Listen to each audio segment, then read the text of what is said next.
touch this year, I'm talking about the ways in which art is personal. We like to think of art as something which is objective. We can give good reasons why we like what we do, why we're impassioned about the kind of art we like. But there's good psychological reason to think that different people like different kinds of art. So psychological evidence suggests that, you know, if you're register high on neurotic scale, you like really emotionally charged art.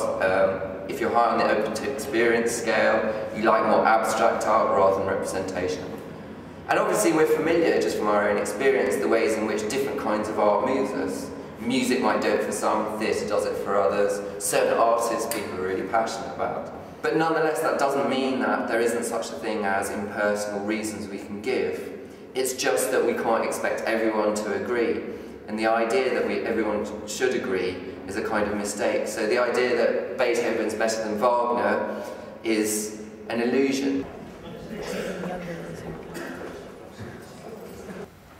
So Robert Morgan, for instance, concedes that Naumann thinks about art as a phenomenon of the self, and that the central question which is posed by his work is whether the complex mechanism of the self can ever be defined, or whether it simply exists as an ongoing work in progress that has no clear resolution.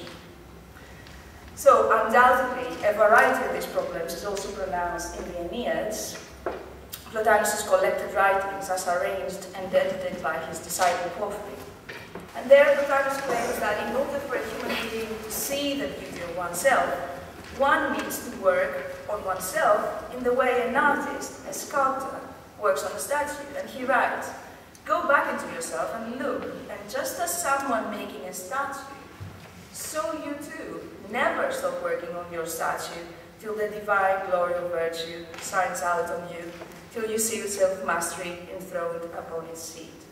It's given me different interpretations of how art affects people and the different things people get from art. So, for example, the first presentation about the resonance of art taught me a lot about how people react to art differently and helped me see it from the artist's perspective as well as the audience's perspective. And in the second presentation, it helped me see that we can realise our own thoughts through perceiving other people's works and how creativity helps us form an opinion of ourselves and of the world. I actually talked about the relation between creativity and rationality, and there's a long tradition, goes back to Plato, to argue that creativity requires a degree of madness. He says that the poet who is sane cannot do anything worthwhile. And whereas Plato's argument doesn't work terribly well, there's a lot of psychological evidence that, for instance, poets suffer from higher degrees of mental illness than many other people. So what I did was think about whether this shows that creativity requires irrationality.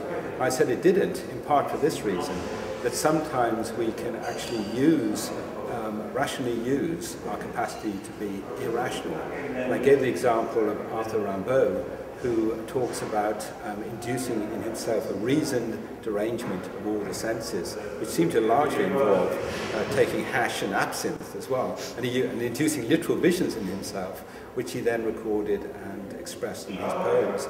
So one thought I gave was sometimes it can be rational to be irrational. Sometimes it can be rational to make yourself into an irrational state for creative purposes.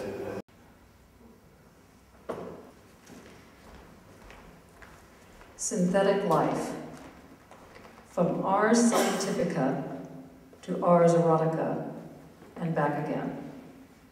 The task of philosophy. I hope your eyes are closed.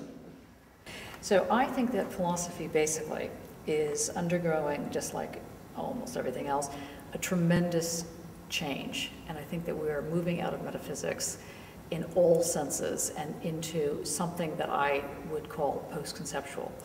And I think that that's being done by rethinking notions of totality and unities and so on, which up to now, I think, poison the waters of trying to get at how art is alive. What makes some things sensible to say about works of art and other things not so sensible to say? And there are two answers to this question. The one answer is basically a form of, will you ask an expert? And what is the sensible thing is what the expert would say.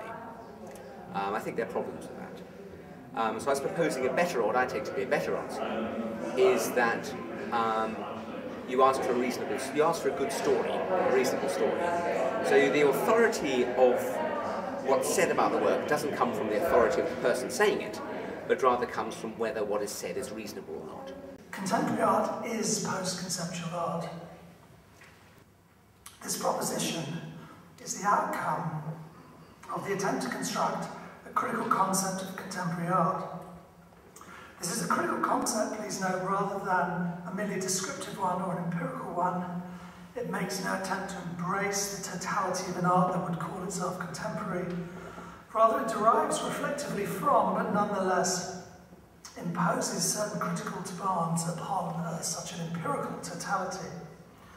So such a concept is to be constructed, not to be discovered, and it achieves, as I've said, its most condensed presentation in this proposition. Contemporary art is post-conceptual art.